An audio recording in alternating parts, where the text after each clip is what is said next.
অনুব্রত ঘনিষ্ঠ গগন সরকার তিনি আইনজীবীর সঙ্গে এসডিপি অফিসে যান এবং একেবারে বিস্ফোরক অভিযোগ তিনি করেন দলের একাংশ এই অডিও ক্লিপ ভাইরাল করেছে এমনটাও তথ্য তুলে ধরেন তিনি। ঠিক নাম না করে এখানেই কি কাজল শেখকে উদ্দেশ্য করে বললেন তিনি, এই বিষয়টা উঠছে। আর এই প্রশ্ন নিয়ে আমার দুই প্রতিনিধি রয়েছে, একদিকে এসডিপি অফিসের বাইরে থেকে অমরনাথ রয়েছেন আমাদের প্রতিনিধি, অপর প্রান্তে অনুব্রত মণ্ডলের ঠিক বাড়ির সামনে থেকে আমাদের অপর প্রতিনিধি ভোলানাথ রয়েছে। প্রথমে অমরনাথের কাছে যাব। অমরনাথ, একেবারে বিস্ফোরক অভিযোগ করলেন গগন সরকার, তিনি যেটা বলছেন যে দলের একাংশই এই অডিও ক্লিপ ভাইরাল করেছে। এখান থেকে একটা বিষয়, নাম না করে কি কাজল শেখকে উদ্দেশ্য করলেন তিনি, তার কারণ কাজল অনুব্রত দ্বন্দ্ব সেটা তো একেবারে দিনের পর দিন লেগে রয়েছে। তার আগে বেশ কয়েকটা দিন আগে বীরভূমে বিভিন্ন সভা বলো, বিভিন্ন কর্মী সভা বলো, মিছিল বলো, সেই ক্ষেত্রেও আমরা দেখেছিলাম অনুব্রত মণ্ডল এবং কাজল শেখ সেগুলো আলাদা আলাদাভাবে সঞ্চালনা করছেন, আলাদা আলাদাভাবে করছেন। এখানেও ঠিক একই দ্বন্দ্ব।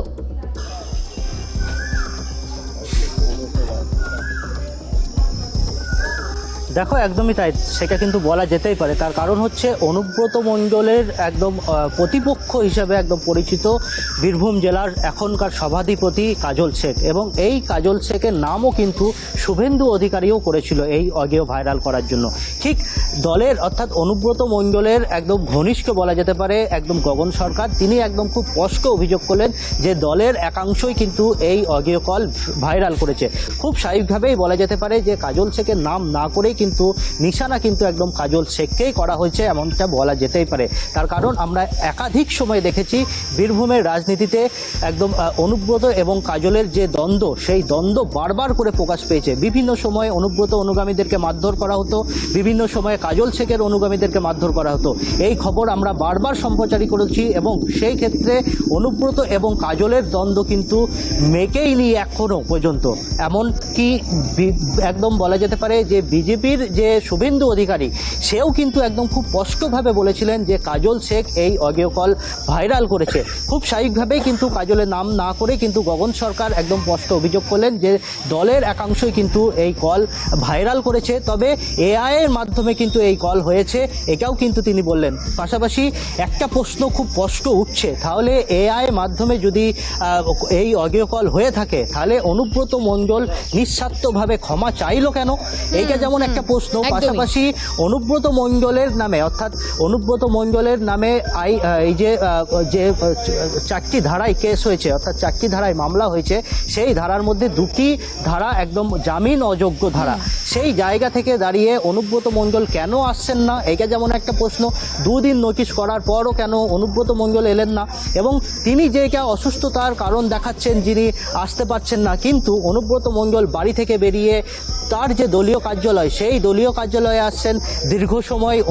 আমরা দেখলাম গতকালকেই যে মন্ত্রী এবং বোলপুরের বিধায়ক চন্দ্রনাথ সিনহা তার সঙ্গে দেখা করেছেন, এবং আরেকজন সিউড়ির বিধায়ক বিকাশ রায়চৌধুরী তিনিও ওপরে গেছিলেন, এবং নিচে নামে কিন্তু একদম খুব স্পষ্ট বললেন যে অনুব্রত মণ্ডলের সঙ্গে দেখা হয়নি। তাহলে অনুব্রত মণ্ডল দীর্ঘ সময় কিন্তু একদম দলীয় কার্যালয়ে, সেই দলীয় কার্যালয়ে ছিলেন।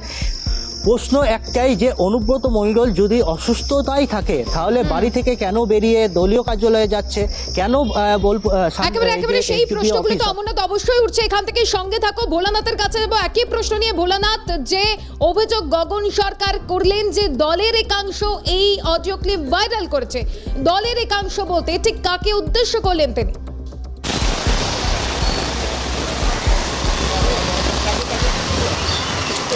দেখো, বলাই যেতে পারে যখন যে অভিযোগটা করেছে দলের একাংশ, মানে জানোই যে বীরভূমে কিন্তু প্যারালালি তৃণমূলের মধ্যে 2টো দল হয়ে গেছে, একদিক কাজল শেখ অনুগামী, অনুব্রত অনুগামী।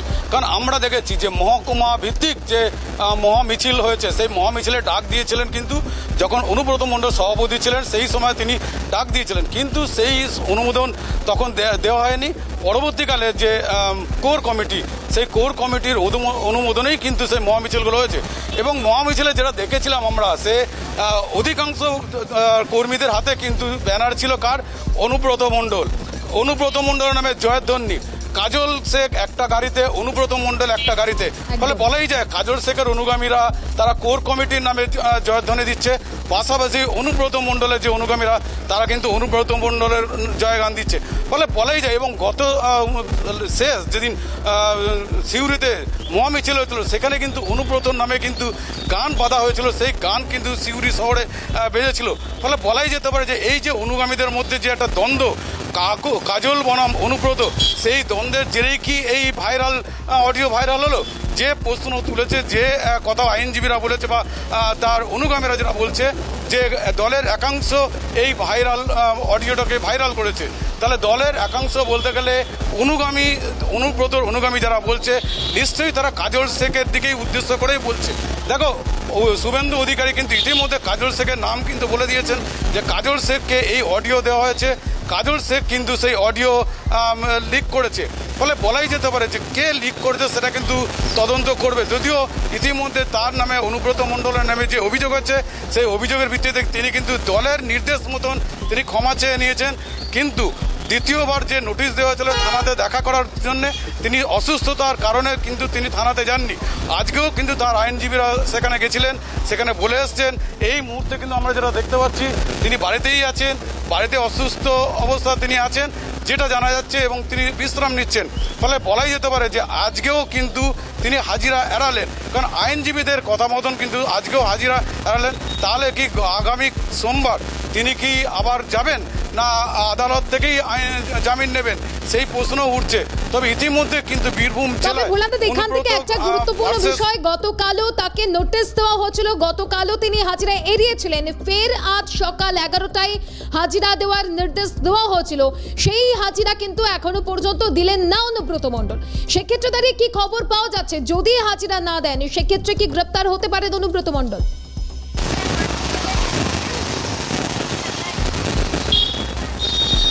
দেখো, যদি হাজিরা না দেয়, আজকে তার হাজিরা দেওয়ার দিন ছিল, আজকে তার দ্বিতীয় নোটিশ, সেই নোটিশ অনুযায়ী কিন্তু তার হাজিরা দেওয়ার কথা ছিল, যদিও তার আইনজীবীরা সেখানে যে তার অসুস্থতার কথা জানিয়ে তিনি কিন্তু হাজিরা দেননি। পাশাপাশি আগামীকাল সোমবার হয়তো সে আদালতে যেতে পারে বা আদালত থেকে সে জামিন নিতে পারে, কিন্তু এখনও সেটা স্পষ্ট নয় এবং আইনজীবীরাও সেটা কিন্তু জানাচ্ছে না। তবে যেটা সূত্র মারফত আমরা জানতে পারছি, হয়তো কালকে হাইকোর্ট অথবা সিউড়ি কোর্ট থেকে জামিন নিতে পারেন। তবে এখনও পর্যন্ত পরিষ্কার নয়, কারণ এখনও পর্যন্ত পুলিশের যে কী ভূমিকা, কারণ দেখো দ্বিতীয় চিঠি দেওয়া হয়েছে, হয়তো আর শেষ চিঠি দেবে সেটা হয়তো আগামীকাল সোমবার তার শেষ সময় থাকতে পারে। কিন্তু তার মধ্যে আজকে যখন আদালত বন্ধ আছে, কালকে খোলা হবে, হয়তো আদালত থেকে তিনি জামিন নেবেন কিনা সেটাও কিন্তু এখনো পরিষ্কার নয়। তবে পুলিশের তরফ থেকে কিন্তু সমস্ত রকম ব্যবস্থা রাখা হয়েছে, যদিও আজকে যদি হাজিরা না দেয় আগামীকাল আবার তৃতীয় নোটিশ হয়তো দিতে পারে তাকে হাজিরার জন্য। সেই ক্ষেত্রে কি করবে এখনও পরিষ্কার নয়। তবে পুলিশ কিন্তু এর মধ্যে সমস্ত রকম ব্যবস্থা, আইনি যে ব্যবস্থা সেটা কিন্তু করে রেখেছে। ফলে অনুব্রত মণ্ডল তিনি আজকে যাবেন কিনা, যেটা আইনজীবী বলেছে তিনি আজকে যাবেন না, তিনি বিকেলবেলা পার্টি অফিসে দলীয় কার্যালয়ে যাবেন কিনা সেটা এখনো পর্যন্ত পরিষ্কার না। তার শারীরিক অবস্থা কেমন আছে, তিনি কি বাড়িতেই ঘরবন্দি হয়ে থাকবেন না বিকেলবেলা আবার তিনি দলীয় কার্যালয়ে? একেবারে সেই প্রশ্নগুলো তো অবশ্যই উঠছে। ভোলানাথ সঙ্গে থাকো, এখান থেকে এসটিপি অফিসার বাইরে থেকে অমরনাথ রয়েছেন আমাদের প্রতিনিধি। অমরনাথের কাছে আরো একবার যাব। অমরনাথ, এই ঘটনা প্রকাশ্যে আসার পর, এই অডিও ক্লিপ প্রকাশ্যে আসার পর প্রকাশ্যে ক্ষমা চেয়েছেন অনুব্রত মণ্ডল, সেখানেই শেষ নয়, লিখিতভাবেও ক্ষমা চেয়েছেন। ঠিক সেই সময় এই এআই নিয়ে কোনো রকম কথা বলা হয়নি, কোনো রকম মন্তব্য করা হয়নি। আজ যখন দ্বিতীয়বার তাকে নোটিশ পাঠানো হচ্ছে হাজিরার জন্য, ঠিক সেই সময় তার একজন অতি ঘনিষ্ঠ মানুষ গগন সরকার তিনি বলছেন যে এআই দিয়ে গোটা বিষয়টা ঘটানো হচ্ছে।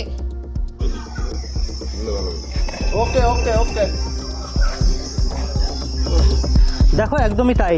তার কারণ হচ্ছে অনুব্রত মণ্ডল যখন নিঃস্বার্থভাবে ক্ষমা চেয়েছিলেন চিঠি দিয়ে এবং ভিডিও মাধ্যমে, সেই জায়গায় কিন্তু একবারও কিন্তু বলা হয়নি যে এই কল অনুব্রত মণ্ডল করেননি বা এআইয়ের মাধ্যমে কিন্তু এই কল হয়েছে, এমন কিন্তু চিঠিতে উল্লেখ কোথাও ছিল না। তিনি ভুল করেছে, তিনি ওষুধ খেয়ে এই ধরনের কাজ করেছে, তাতে দুঃখ প্রকাশ করেছে এবং ক্ষমাও চেয়েছে।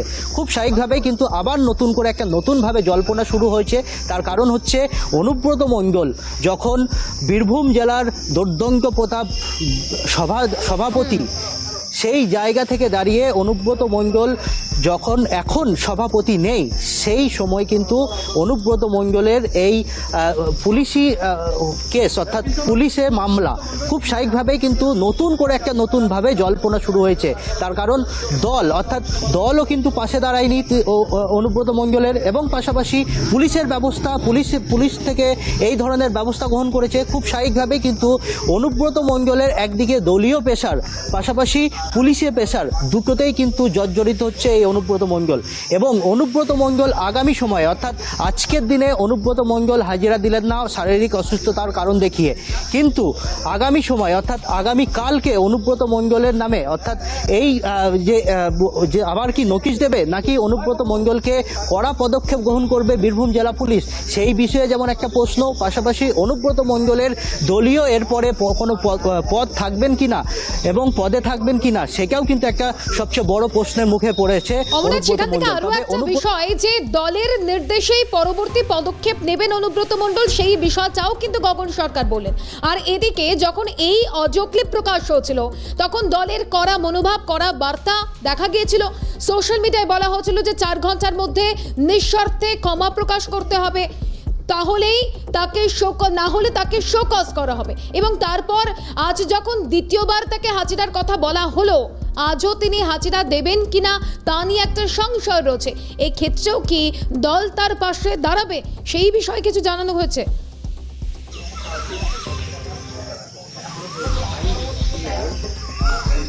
দেখো, সেটা একদম খুব স্পষ্ট হচ্ছে না। তার কারণ হচ্ছে অনুব্রত মণ্ডল এক সময়ের বলা যেতে পারে বীরভূম জেলায় রাজত্ব করতেন, এক সময়ে বীরভূমের বাক অনুব্রত মণ্ডল।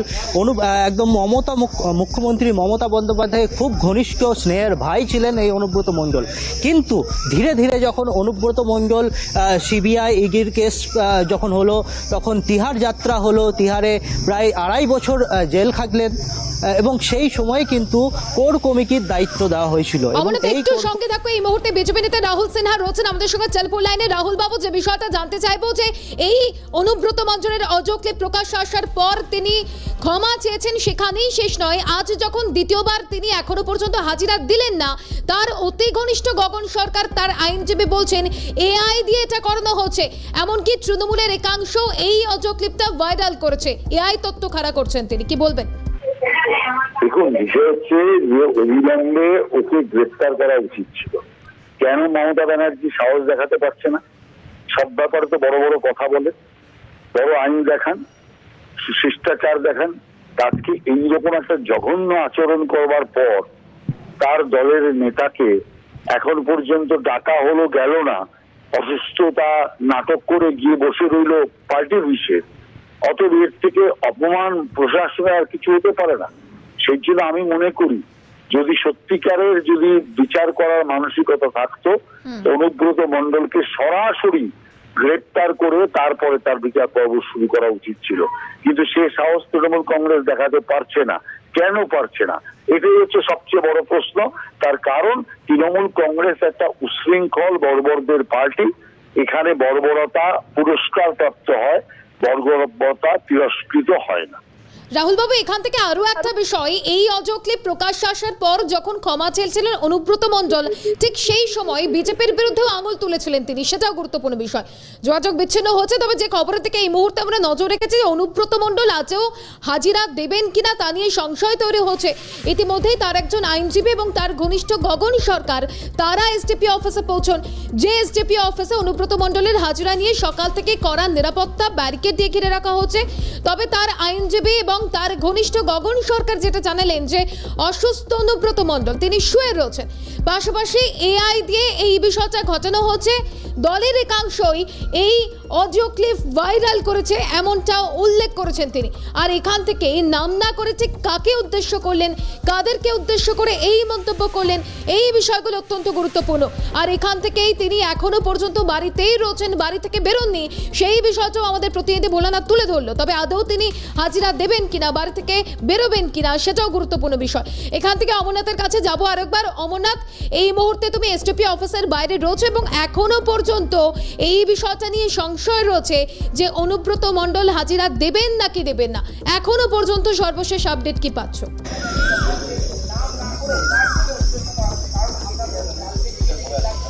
দেখো, এখনো পর্যন্ত যেটা গগন সরকার বললেন যে অনুব্রত মণ্ডল অসুস্থ, সেই কারণেই কিন্তু তিনি হাজিরা দিতে আসবেন না, এবং পাশাপাশি এখনো কিন্তু তারা এই যে এসডিপিও অফিস, সেই অফিস থেকে বেরোননি, অর্থাৎ তার যে একজন আইনজীবী সে কিন্তু এখনো অফিসের মধ্যেই রয়েছেন। সে বেরোলে হয়তো পরিষ্কার হবে বিষয়টা যে অনুব্রত মণ্ডল আসবেন কি আসবেন না, একদম খুব পরিষ্কার হবে। তবে এখনো পর্যন্ত যেটা গগন সরকার যিনি বললেন অনুব্রত একদম ঘনিষ্ঠ, সে একদম খুব স্পষ্ট দাবি করলেন যে অনুব্রত মণ্ডল অসুস্থ, তিনি এখন বেড রেস্টে আছে, বাড়িতে শুয়ে আছে। খুব স্বাভাবিকভাবেই কিন্তু আবারও বলা যেতেই পারে যে অসুস্থতার কারণ দেখিয়ে কিন্তু আবার দ্বিতীয় নোটিশ এড়ালেন অনুব্রত মণ্ডল। তবে আগামী সময়ে, অর্থাৎ আমরা গতকালকে যেমন দেখেছিলাম যে গতকালকেও অনুব্রত মণ্ডলের এই হাজিরা দেওয়ার নির্দেশ ছিল, কিন্তু অনুব্রতর আইনজীবী এখানে আসেন এবং আইনজীবীরা দীর্ঘক্ষণ কথা বলেন এসডিপিও এবং পুলিশ আধিকারিকদের সঙ্গে। তারপর তারা আধিকারিকরা জানান যে অনুব্রত শারীরিক সমস্যার কারণে, শারীরিক অসুস্থতার কারণে আজকের দিনে অর্থাৎ গতকালকে হাজিরা দিতে পারেননি, এবং তারপরেই কিন্তু আমরা দেখেছিলাম যে দ্বিতীয় নোটিশ দেওয়া হয়েছে এবং সেই নোটিশে উল্লেখ করা ছিল আজকে অর্থাৎ রবিবার একদম 11টার মধ্যে অনুব্রত মণ্ডলকে হাজিরা দিতে হবে। কিন্তু 11টা ঠিক পেরিয়েই কিন্তু দেখা গেল একজন আইনজীবী এবং অনুব্রত মণ্ডলের একজন সঙ্গী বলা যেতে পারে, এখনকার সঙ্গী, সে কিন্তু এই এসডিপিও অফিসে আসেন এবং এই সঙ্গীকে যখন প্রশ্ন করা হয় তিনি তখন খুব স্পষ্টভাবে বলেন যে অনুব্রত মণ্ডল অসুস্থ। অর্থাৎ বলা যেতেই পারে যে অনুব্রত মণ্ডল আজও দ্বিতীয় নোটিশ এড়াচ্ছেন এই অসুস্থতার কারণ দেখিয়ে। তবে এখনো পর্যন্ত খুব স্পষ্টভাবে পরিষ্কার নাই, তার কারণ হচ্ছে অনুব্রত মণ্ডল যখন যদি অসুস্থই হয়ে থাকে তাহলে কিভাবে দলীয় কার্যালয়ে এতক্ষণ ধরে বসে থাকতে পারেন, দলীয় কার্যালয়ে তাদের বিধায়কদের সঙ্গে, তৃণমূলের বিধায়কদের সঙ্গে দীর্ঘক্ষণ আলোচনা করতে পারে। তবে আমরা তৃণমূল সূত্রে যেটা আমরা খবর পেয়েছি যে অনুব্রত মণ্ডল আজও তিনি আসবেন না, পাশাপাশি কালকে অর্থাৎ আগামীকাল সোমবার সিউড়ি আদালত বা হাইকোর্ট থেকে জামিন আবেদন করবেন। তার কারণ হচ্ছে এই যে 4টি ধারা দেওয়া হয়েছে পুলিশের পক্ষ থেকে অনুব্রতকে, এই ধারার মধ্যে 2টি ধারা কিন্তু জামিন অযোগ্য। অনুব্রত মণ্ডল ভয় পাচ্ছেন যে যদি হাজিরা দিতে আসেন তাহলে কি তাকে কি গ্রেপ্তার করে নিতে পারে, সেই কারণেই, সেই ভয়েই কিন্তু। তবে সেটাই তো গুরুত্বপূর্ণ বিষয় অমরনাথ, যদি হাজিরা তিনি এড়ান আজকেও তাহলে কি তিনি গ্রেপ্তার হতে পারেন? এই ক্ষেত্রে কি পুলিশের সক্রিয়তা দেখা যাবে?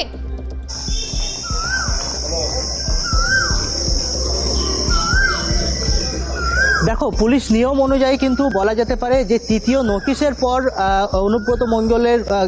অনুব্রত মণ্ডলকে কড়া পদক্ষেপ নিতে পারে পুলিশ। তার কারণ আমরা জানি যে কোনো রাজনৈতিক নেতা বা কোনো বলা যেতে পারে যে কোনো ব্যক্তি, সাধারণ মানুষ ছাড়া যে কোনো উচ্চতর কোনো ব্যক্তিকে নোটিশ করার সময় 3টে নোটিশ করা হয় এবং প্রথম নোটিশ ইতিমধ্যেই এড়িয়েছেন, পাশাপাশি দ্বিতীয় নোটিশের দিন আজ যদি এড়িয়ে যায় আগামীকাল হয়তো নতুন করে আরেকটা নোটিশ দিতে পারে পুলিশ প্রশাসনের পক্ষ থেকে। তবে তৃতীয় নোটিশের পর যদি অনুব্রত মণ্ডল হাজিরা না দেয় সেই ক্ষেত্রে কিন্তু গ্রেপ্তারি পরোয়ানা জারি করতে পারে পুলিশ। তবে অনুব্রত মণ্ডল যদি আগাম জামিনের আবেদন করে, যদি জামিন হয়ে যায় তাহলে কিন্তু অনুব্রত মণ্ডল হাজিরা দিতে পারেন, এমনটাও কিন্তু জানা যাচ্ছে। একেবারে অমরনাথ সঙ্গে থাকো। এখান থেকে অনুব্রত মণ্ডলের বাড়ির সামনে থেকে ভোলানাথ রয়েছেন আমাদের অপর প্রতিনিধি, ভোলানাথের কাছে যাব। ভোলানাথ, এখনো পর্যন্ত অনুব্রত মণ্ডল বাড়িতেই রয়েছেন এবং তিনি আদৌ হাজিরা দেবেন কিনা তা নিয়েও একটা সংশয় রয়েছে। কি জানা যাচ্ছে এই মুহূর্তে, কি ছবি সেখানকার?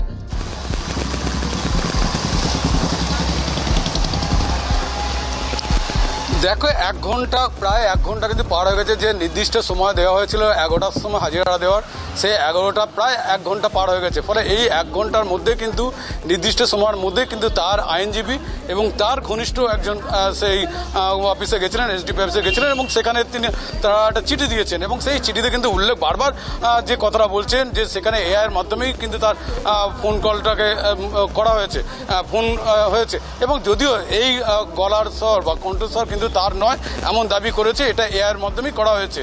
তাহলে এর আগে যে অভিযোগ এসেছিল যে তিনি করেছেন, ফলে তিনি কিন্তু একটা অভিযোগ পাওয়ার পরে এবং দলের নির্দেশে কিন্তু তিনি ক্ষমা চেয়ে নেন। আজকেও আমরা যেটা জানতে পেরেছি যে এখনো পর্যন্ত তিনি কিন্তু পুলিশের কাছে যাবেন না বা সেখানে হাজিরা দেবেন না। যদিও 1 ঘন্টা পার হয়ে গেছে, তিনি অসুস্থ আছেন।